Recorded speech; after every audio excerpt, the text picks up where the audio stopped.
प्रिय विद्यार्थी, आज के सैप्रोट्रॉफिक मोड ऑफ न्यूट्रिशन के क्लास में आप लोग का स्वागत है। और आज हम लोग सैप्रोट्रॉफिक मोड ऑफ न्यूट्रिशन पर विचार किया जाएगा।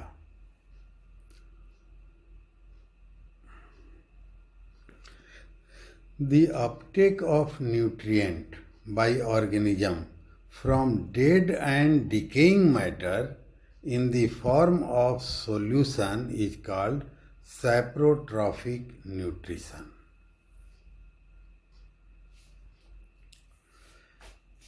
So, the organism which use saprotrophic mode of nutrition are called saprotroph. It is the most often associated with fungi, for example mucor and soil bacteria. अच्छा, अब देखिए, इसमें 3 पैरामीटर हम लोग लेके आगे बढ़े हैं। एक तो सैप्रोट्रॉफिक न्यूट्रिशन क्या है, और तब दूसरा कि ऐसे ऑर्गेनिज्म को क्या कहते हैं, और तब तीसरा कौन कौन से एग्जाम्पल इसके हैं। कुछ एग्जाम्पल द्वारा दिमाग में स्पष्ट, जैसे फंजाई मान लीजिए कह दिया गया, तो जानते हैं फंजाई में क्लोरोफिल तो होता नहीं है। तो फंजाई में जब क्लोरोफिल नहीं होता है तो फोटोसिंथेसिस तो करेगा नहीं, फंजाई कीमोसिंथेसिस भी नहीं करेगा। ठीक है, फंजाई क्या करेगा, तो एक ग्रुप होते हैं जो पैरासाइट और पैथोजेन होते हैं, तो उससे दूसरे के लिविंग ऑर्गेनिज्म में इस्टेब्लिश होकर वहाँ से फूड लेते रहते हैं। तो ये एक अलग रास्ता है, सैप्रोट्रॉफिज्म से यह अलग रास्ता है। और सैप्रोट्रॉफिज्म में वैसे ऑर्गेनिज्म आ जाते हैं, वैसे ही फंजाई आएंगे, सभी फंजाई नहीं आएंगे, पैथोजेन पैरासाइट नहीं आएंगे, वो आएंगे जो लिविंग से जिनको कोई मतलब नहीं है, वो डेड ऑर्गेनिक मैटर पर, उसके अंदर ऑर्गेनिक मैटर के अंदर जो एनर्जी है, अपना एंजाइम सीक्रेट करके उसको डिकम्पोज करते हैं, उसको ब्रेक डाउन करते हैं, उसका ऑक्सीडेशन करते हैं, और उससे निकलने वाले एनर्जी का वो इस्तेमाल करते हैं। और यहाँ बताया गया है कि सॉल्यूशन के फॉर्म में। ठीक है, तो वो सैप्रोट्रॉफिक न्यूट्रिशन है। अच्छा, बैक्टीरिया भी आते हैं जो नॉन फोटोसिंथेटिक बैक्टीरिया हैं, नॉन कीमोसिंथेटिक बैक्टीरिया हैं, नॉन पैथोजेनिक और पैरासिटिक बैक्टीरिया हैं। तात्पर्य यह कि जो बच जाएं, सैप्रोट्रॉफिक बैक्टीरिया जो हैं वो, तो they are basically also known as decomposers. और जो इस विधि से अपने फूड और एनर्जी प्राप्त करते हैं उन्हें कहा जाता है सैप्रोट्रॉफ। सैप्रोट्रॉफ सेक्रीट्स डाइजेस्टिव जूस, मतलब अपना एंजाइमेटिक सेक्रीशन करते हैं on to dead and decaying organic matter to dissolve it and then absorb nutrient from it. The mode of nutrition found in non green plant और non parasitic and pathogenic form also. Actually खाली non green कहने से काम नहीं चलेगा, समझ रहे हैं आप लोग ना, क्योंकि माइक्रोब की बात जब हो रही है तो हम लोग कीमोसिंथेसिस भी पढ़े हैं, फोटोसिंथेसिस भी पढ़े हैं। ठीक है, और पैरासाइट और पैथोजेनिक फॉर्म का एक ग्रुप और अलग कर दे रहे हैं, और तब नॉन क्लोरोफिल वाले जो हैं वो सैप्रोट्रॉफिक मोड ऑफ न्यूट्रिशन की तरफ बढ़ते हैं।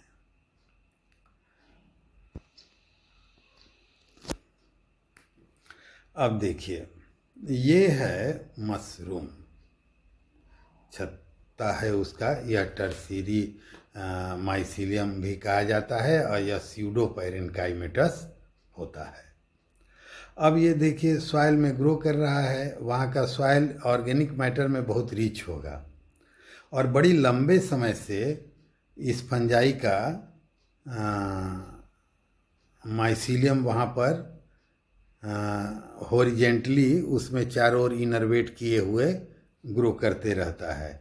पर जब क्लाइमेट कंडीशन बेहतर होते हैं तब यह वर्टिकली राइज होके एक फाल्स पैरेन्काइमेटस टिश्यू जिसे स्यूडो पैरेन्काइमेटस कहा जाता है इसका निर्माण करेगा।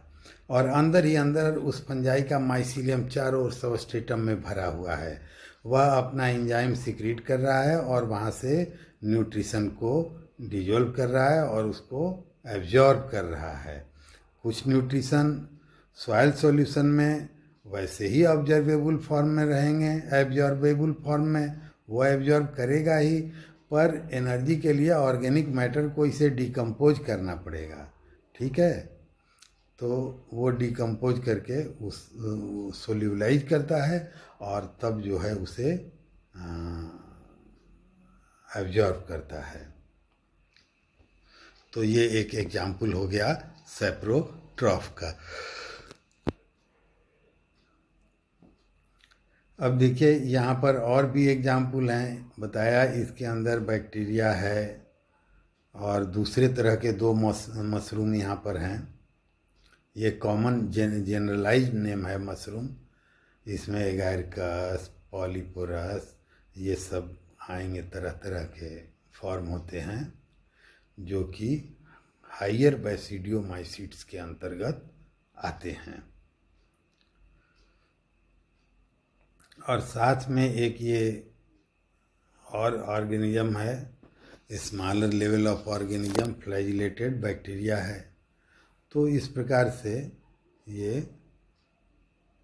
डिकम्पोजिशन के द्वारा अपना फूड या ऑर्गेनिक मैटर पाते हैं। ये सभी सैप्रोट्रॉफ हैं और ऑर्गेनिक मैटर के डिकम्पोजिशन से ये एनर्जी अपने लिए प्राप्त करते हैं। अब देखिए ये इनर्वेशन है, ऑर्गेनिक मैटर है सॉइल में और उसमें ये चारों ओर अपना जालिकावत संरचना बना के इनर्वेट किए हुए है और इस प्रकार से यह अपना न्यूट्रिशन यदि ड्रॉ कर रहा है तो इसे सैप्रोट्रॉफिक न्यूट्रिशन कहते हैं।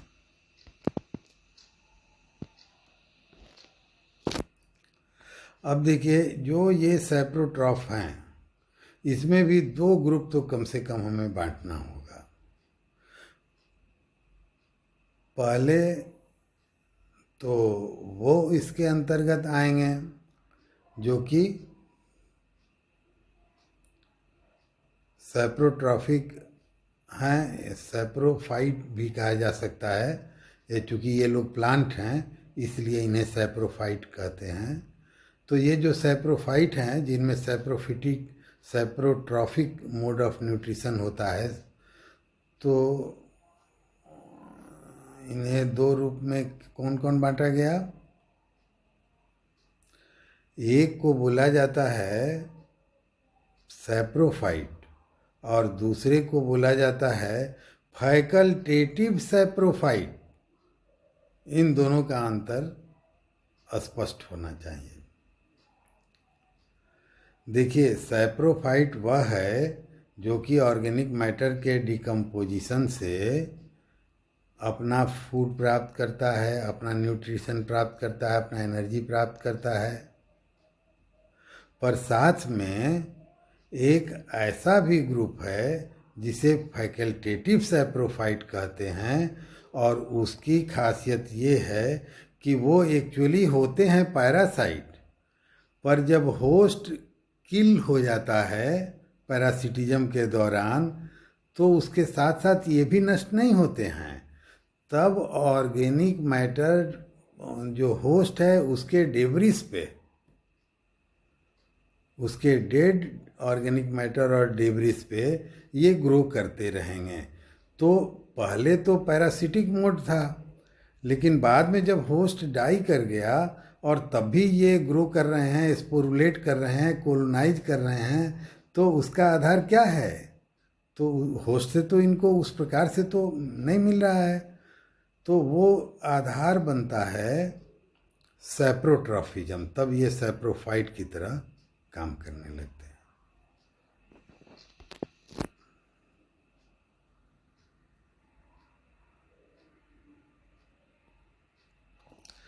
अब इन्हीं चीज़ों को देखिए थोड़ा सा, what is the role of saprophyte? तो saprophyte breaks down the dead and decaying organic matter into substances and taken up and recycled by plants.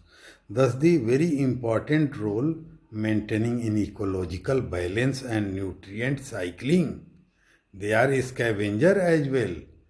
यदि सॉइल से वन वे न्यूट्रिएंट ड्राइंग का काम यदि प्लांट करते रहें तो वो कब तक ये चल सकता है? तो इसलिए नेचर के जितने काम हैं वो साइक्लिक टाइप के हैं कि कोई उसमें से ले रहा है और फिर वो जब डाई कर जा रहा है तो सैप्रोट्रॉफ एक्शन में आते हैं मंच पे और वो उसको डिकम्पोज करके सॉइल न्यूट्रिएंट को फिर उस सॉइल में अवेलेबल करा देते हैं। तो इनका बहुत महत्वपूर्ण रोल होता है सैप्रोट्रॉफ का as a scavenger, as one who recycle the nutrients in the soil so that its fertility remain there, वो उसमें न्यूट्रिएंट मौजूद रहे। Where do saprophyte lives? बड़ा नेचुरल क्वेश्चन है। Saprophyte live on decaying vegetation such as leaves, sticks and can be found throughout the environment. How do saprophyte grow? The saprophyte have tubular structure called hypha that branch into organic matter and produces digestive enzyme to break down complex matter into simpler ones, and these simpler substances are absorbed by the hyphae into the mycelium within some time. Saprophytes are living organisms that live and feed on dead and decaying organisms, and they are considered extremely important for soil biology. माने soil fertility बनाने में इनका योगदान है। The breakdown of the complex organic matter into substances that are taken up by plants for various metabolic activity. Thus, saprophytes play a significant role in ecosystem. Fungi and few bacteria are saprophytes. ठीक है, तो ये इनका क्या role होता है उस बात पे।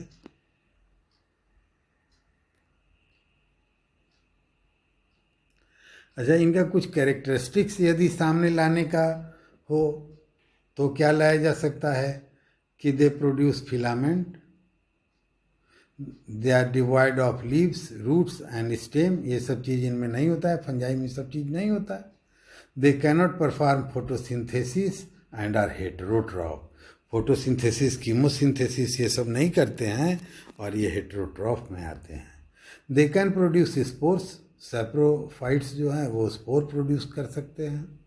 The saprophytes secrete digestive juice and break down the organic matter around them. The fungi grow tubular structure known as hyphae that branch into dead matter and produces digestive enzyme. माने कैसे ये लेते हैं न्यूट्रिएंट डेड ऑर्गेनिक मैटर से, तो ये सब इनके कैरेक्टरिस्टिक्स हैं।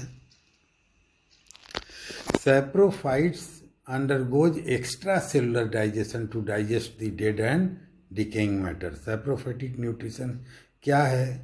तो एक्स्ट्रा सेलुलर डाइजेशन है जिसमें डेड और डिकेइंग मैटर को ये इस्तेमाल करते हैं। ये डाइजेस्टिव एंजाइम सेक्रेट करते हैं अपने अगल बगल के इन्वायरमेंट में और ऑर्गेनिक मैटर को सिंपल मैटर में तोड़ते हैं। इस प्रकार से जो न्यूट्रिएंट प्रोड्यूस होता है उसे वो एब्जॉर्ब करते हैं अपने सेल मेम्ब्रेन के द्वारा। The saprophytic nutrition, the protein are digested into amino acid, starch is broken down into simple sugar, and fats are broken down into glycerol and fatty acid. These end products are transported through the cell membrane. याद रखिएगा, हर प्रकार के organic matter के लिए कोई ना कोई सैप्रोट्रॉफ है। एक लकड़ी का टुकड़ा भी काट के गिरा दीजिएगा, उस पर थोड़ा मॉइस्चर आ जाएगा तो वुड रॉटर के नाम से फंजाई होता है बैसिडियोमाइसिट्स में, वो वहाँ पर वर्क करते हैं।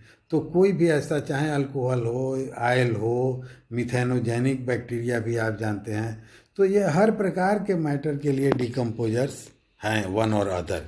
एक ही माइक्रोब सब प्रकार के सबस्ट्रेट को, ऑर्गेनिक मैटर को नहीं ब्रेक डाउन करता है। They are equipped with enzyme, और स्पेशलिटी अलग अलग में होती है और वो उन्हें ब्रेक कर पाते हैं।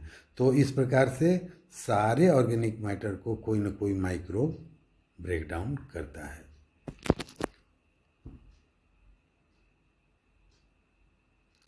अब देखिए, म्यूकर, ईस्ट और पेनिसिलिन का एग्जाम्पल है। पहले मैंने फंजाई बताया ही।